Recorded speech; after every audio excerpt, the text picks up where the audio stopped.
Hi, everyone. My name is Emily Burrows. Welcome back to Kidco Talks. I'm our marketing coordinator here at Kids and Company, and thank you for joining us today. I wanted to welcome our speaker, Lisa Ruscica, the VP of Culinary Operations and the Chief Food Ambassador at Kids and Company. Hello, welcome back to Kidco Talks. The Kidco Kitchen is founded on a fresh, from-scratch philosophy, building children with healthy bodies and minds. Our menus are created by Chef Lisa and cooked by chefs and approved by children. Today's talk, we are going to learn how to bring out the adventurous eater in your child. Lisa will cover tips on how to successfully practice family-style dining, how to involve your child in meal planning, and how to encourage healthy eating habits. Chef Lisa creates all of our Kidco Kitchen recipes served to our children daily, so she knows a thing or two about what children will eat. Webinar participants, we do have the Q&A open, so if you have any questions throughout the talk today, put them into the Q&A function and we will get to them at the end of our Q&A portion. Well, we're very excited. So Lisa, over to you. Hi, thank you very much, Emily. As Emily mentioned, my name is Lisa Ruscica, and I am the VP of Culinary Operations and the Chief Food Ambassador for Kids and Company. We're going to be talking about today how to bring out the adventurous eater within your child. I know a subject that everybody is very interested in learning about today. I think I'd like to start with this quote that you can see on the right. I think it's a good setup for what we're going to be talking about this afternoon. A child needs to be in control of what they eat. Forcing a toddler to eat a food they don't like or a quantity that they can't handle may set them up for problems later on. So the problem, why do we have picky eaters? Our children are not born picky eaters. It's learned behavior. They observe this from their peers and their parents. The concept of children's food is a North American phenomenon. It actually doesn't exist in any other country in the world. And some genius years ago decided that they should put together in North America something called a children's menu. And on that children's menu should be foods like pizza and pasta and French fries and chicken fingers. And the problem with that is that it really encourages the children to restrict their diets, and it centers on comfortable choices. So what is the solution? Parents, you actually are in charge of your children's food education. You are responsible for teaching your children about their relationship with food. Your children look up to you as an example on making healthy food choices.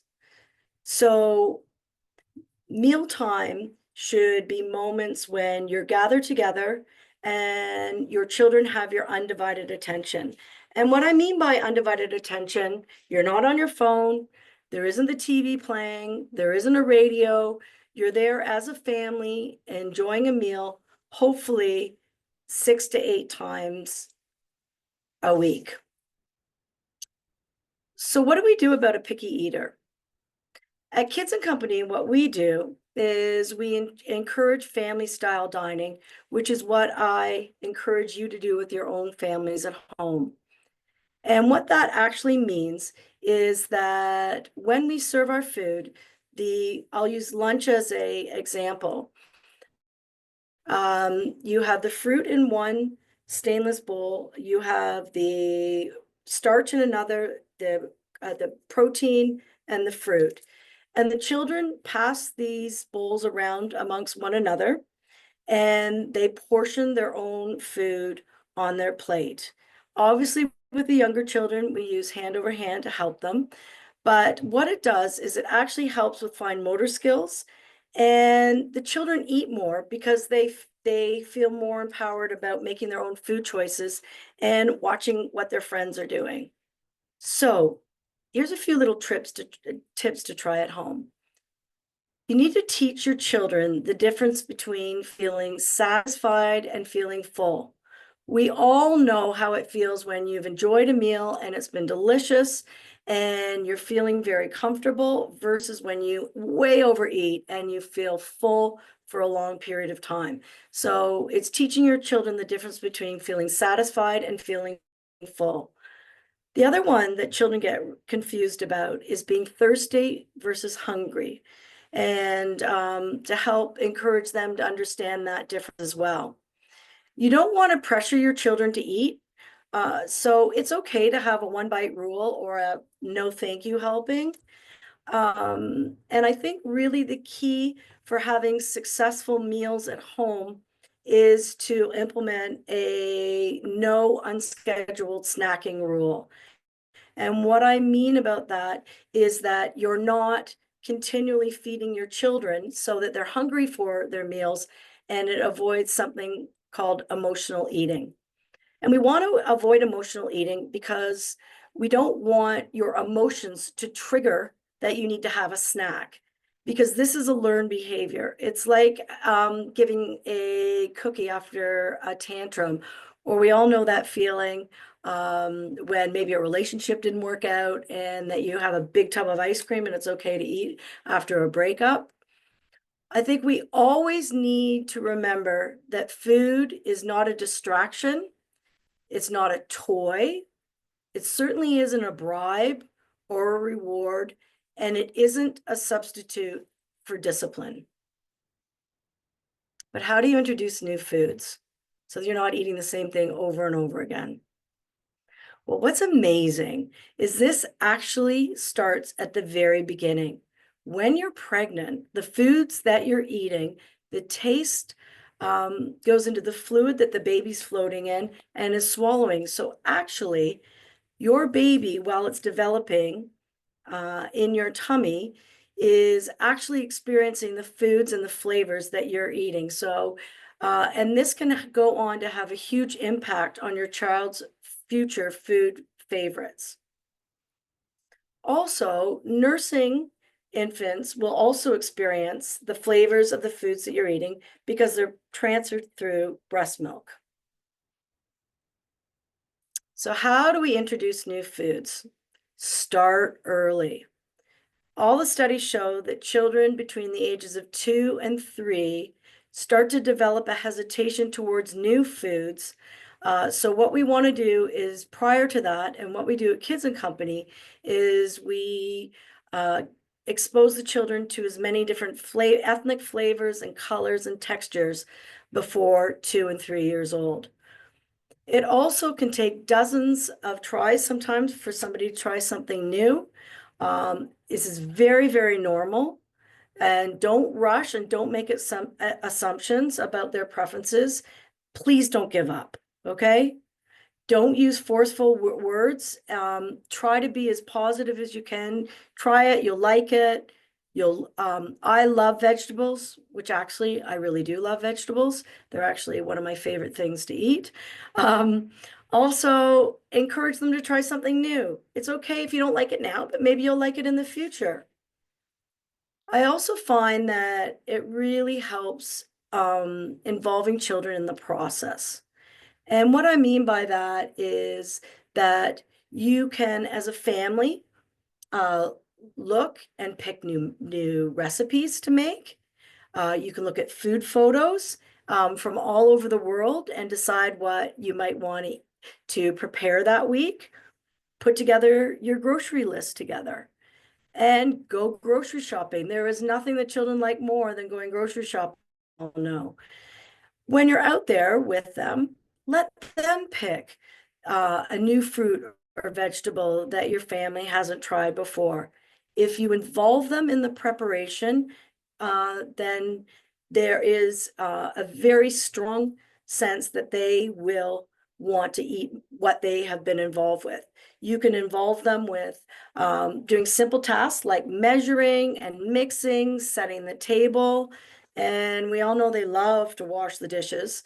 Everything might be a little messy at first, but everybody will get the hang of it. And honestly, they'll become little foodies and way more interested in food and be way less hesitant to try new things. So another thing to keep in mind is don't serve a new food in isolation. So what is best to do is serve small portions of a new food with complementary favorites. And what I mean by that is that you would have maybe the other three food groups, but maybe a different fruit that you haven't had before that you wanted to introduce to the child. So make sure that they have things that they're already comfortable with, that they can put on their plate, but that you're introducing something that they haven't tried before. You need to be relaxed, attentive, and available when you're trying new foods. Getting back to what I said at the beginning, that you're all sitting together, doing family style dining, that you're not on your phone, you're not watching TV, you're not jumping up and down, that you are available and focused. Sometimes you need to try simple textures and maybe puree a sauce before the child becomes more familiar with the taste, and then you can introduce the normal texture. No pressure, no pressure offerings. Serve yourself the new food item and then leave that serving bowl close to your child so that they can have a look at it. They can see how you're enjoying what you're eating, and they might want to try some too. Also, keep trying new foods with your children. Children under the 5 typically don't have the same opinion of food from one day to the next. As we all know, we've all filled our refrigerators with, their fresher favorite yogurt or fresher favorite meal that they enjoy, and then they decide that they've been eating it for like 2 months, and then all of a sudden they don't want to eat it anymore. Children under the age of 5 typically don't have the same opinion about food from one day to the next. So how do we teach healthy habits? Well, like everything else in life, food we explore with our 5 senses. So the very first thing when it comes to food is that we smell it, that aroma that we associate with familiar foods, like family recipes that have been passed down for generations and generations. They trigger very happy memories, or there's nothing like fresh baked bread or cookies. That smell, is the first thing that your child will notice. The next thing is that you eat with your eyes. So again, I really focus on different textures and colors, primary colors as well, so that the plate doesn't have like the same sort of color palette all the way through it, so it makes it look more interesting.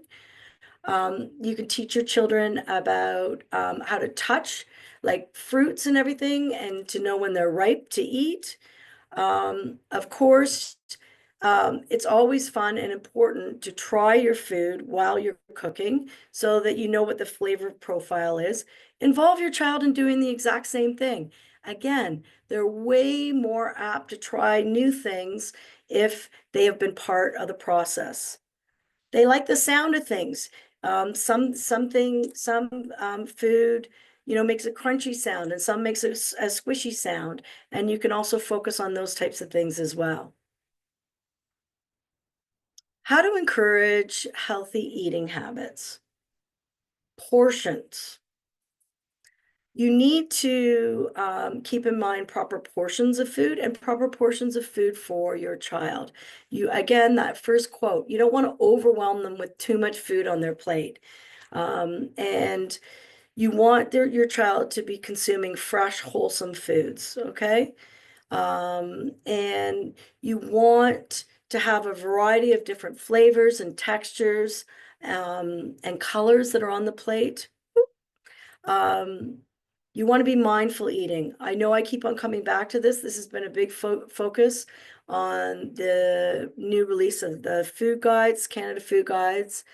And it's about mindful eating, paying attention when you're eating. You know that idea when you're eating something and you don't even realize you've eaten the whole thing because you weren't paying attention. To be a mindful eating and paying attention when you're sharing and doing family style dining with your children. Also, I think it could really help in keeping meal times consistent with our meal times at Kids and Company. Usually we serve our snacks in the morning at around 8:30. The babies start eating at around 11:30. And the rest of the children are having their lunch between 11:30 and 12. And of course, they have all the time they need in order to complete their meal. And then we have their snacks ready when they wake up from their nap. And we have our transitional snack, our bye-bye bite, between 4 and 5, which is just a very small snack, just to make sure that is a good thing to hold them over until you have a chance to get home and prepare dinner for your family. The other thing that we do is at Kids and Company is we have a emergent nutrition curriculum that the children learn about every week. We focus on different topics monthly to help children explore a variety of different foods. And it really focuses on where food comes from and what it does for their bodies. Yes, food comes from a grocery store, but it is also made by farmers and brought into the stores where we purchase it.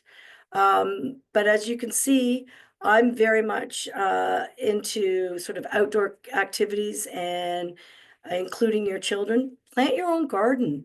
It's very easy to even plant like a couple of different vegetables for you to grow. They'll love to watch it grow. They'll love to watch them measure them. They'll love to water everything and ultimately love to harvest and eat them. So you can do this in your own backyard, or you can use planters on your patio if that works as well. Visit your farmers markets. The farmers love to talk about their food and where it comes from and what it also does for their bodies. But again, involving your children in the process.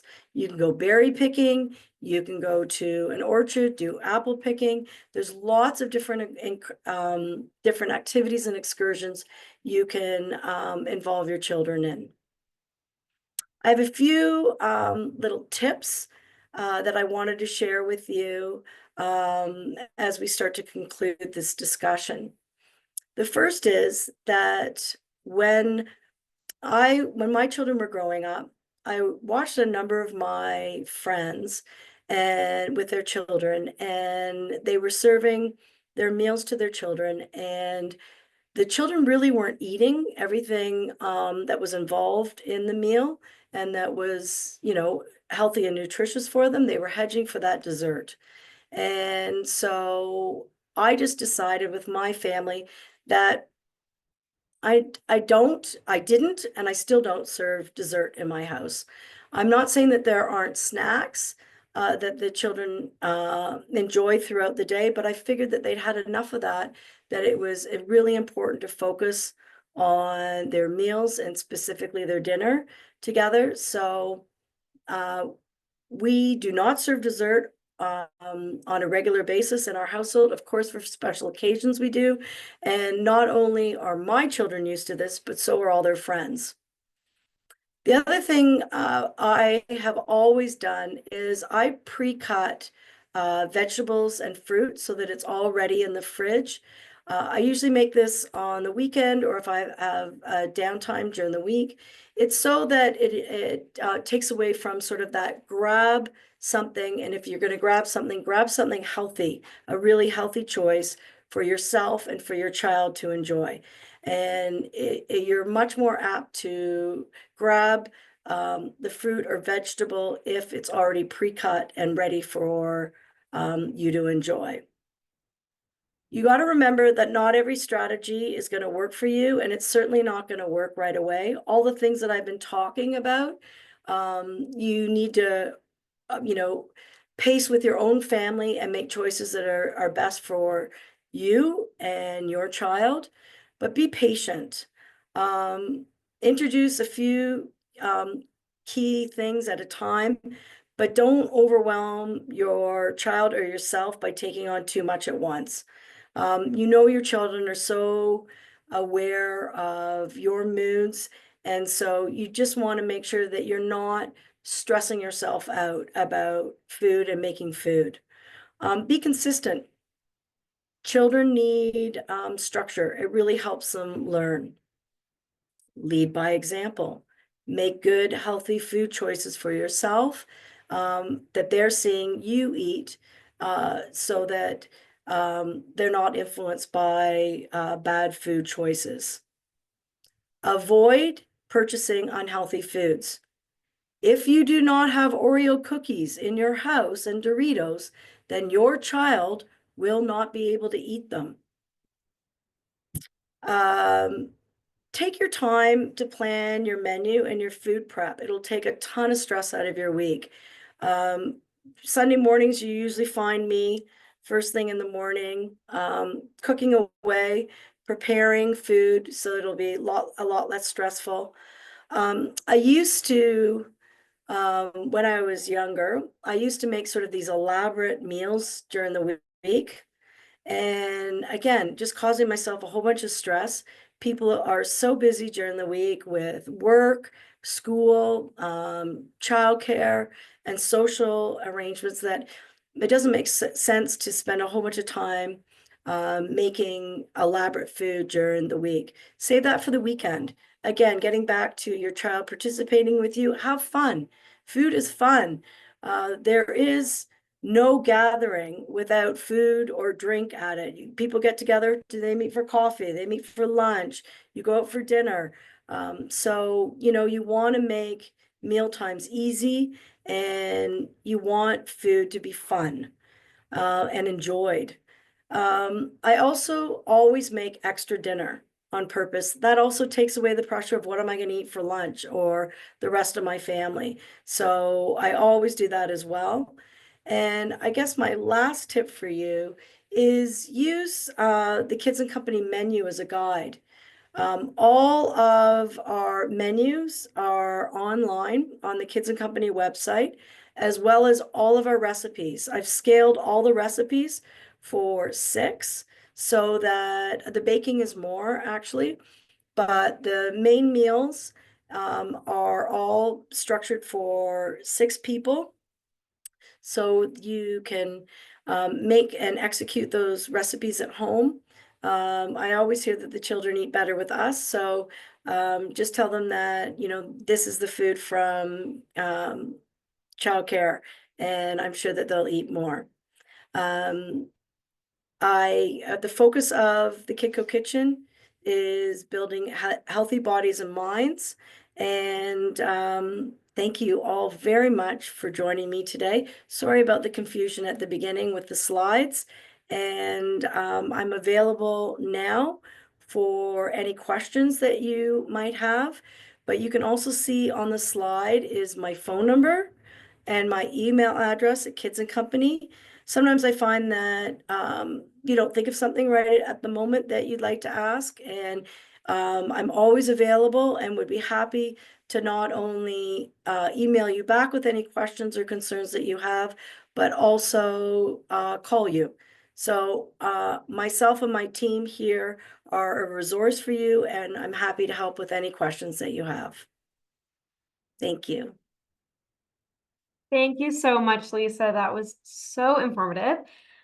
We have a couple of questions that we'll go through and then we'll conclude the talk. But our first question is, which veggies do you pre-cut and keep in your fridge as snacks? So I always have celery, super easy to do, easy to cut, easy to organize. I do put a little bit of water in the container as well. So if you're putting them in containers in your fridge, it's better to put the celery and the carrots in a little bit of water because they stay fresh. I also cut up fresh peppers and cucumber. Those are always the things I have. And then if I find that whatever happened, we didn't use up some ingredients and stuff, I might steam some broccoli or cauliflower as well. And then the next question here is, what do you mean by the one bite rule or the no thank you helpings? Can you expand on this or give an example? Absolutely. What I mean by that is it's getting back to the portions that I was talking about earlier, is that it's a one bite. So a one We use teaspoons and salad forks, so it's a one bite on their plate, so not overwhelming. And that's what I mean by no thank you helping or a one bite. It fits on a teaspoon. Thank you. And then our next question here is, how do you encourage self-serve but limit waste? So they have kids who are loading up on all their favorite things, but there's all the leftovers. How do you work on limiting waste for that? Well, the key is to actually not put all the food on the table to begin with.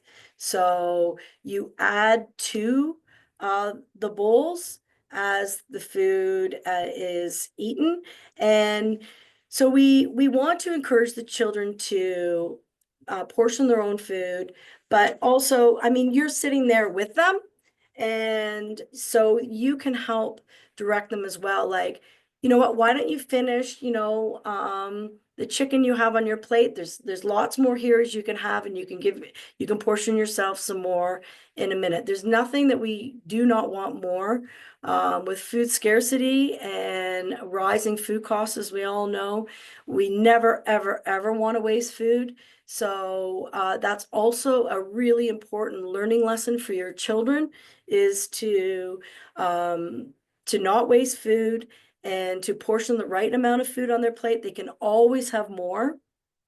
Obviously, you're not going to let them have 4 pieces of bread. And I would also like to say, while we're just talking about this, is to make sure that they don't fill up on milk right away when they sit down at the table. Absolutely have a glass of milk when they sit down if that's what they'd like as they're waiting. But do not let your children drink like 2 or 3 glasses of milk, or they won't really eat their meal, and they're just going to be hungry like an hour later. And how do you navigate meals when eating out or at someone else's house? Okay. So what I did with my children is I would actually order another adult meal. So if my husband and I each had a meal, then and with 2 children, as I would order another main course that I would portion and work with my children at the restaurant at. So what I mean by that is I'm really, really dead set against this children's menu idea. I think it's really important, especially in North America when we have such an obesity problem and bad food choices, is that the children are sitting in a restaurant, they're learning how to behave and have interactions with you, and eating, dividing up a parent's meal is also important. And I would say with your friendships and the friends' houses that you go to, I understand that that could be stressful in its own way. But I think that people are a lot more conscious about what they're eating, and particularly what their children are eating. And I'm sure you have like-minded friends, and if, you're having grandparent problems or anything like that, you just let your parents or aunts or uncles or people know that, you do not want your child fed those types of food. But with your friendships, it's like anything else, you know, as long as you're maintaining this within your own family and your structure, and this is, a majority of your time when you're eating together, it's okay when you're with your friends and they're serving your children things that you might not necessarily think are the best. Thank you. And how do you encourage picky eaters to eat vegetables? Is it okay to hide them in preparations like loaves and cakes? Yes, it is. You know, I, um, we, I don't think that that is the uh, first way that we should look at things. I think that we want to have the children eating vegetables, and eating them in our care and eating them at home, watching you eat them and enjoying them. Maybe there's a favorite dip or something that they like, that they could dip the vegetables into. Maybe there's a shape that they would prefer it to be in that is more encouraging. But I also understand that we want to get vegetables into the children as well. And so if you want to do, I remember I mentioned earlier, like pureeing food as well, that until they get used to a texture before you introduce those vegetables, that's okay too.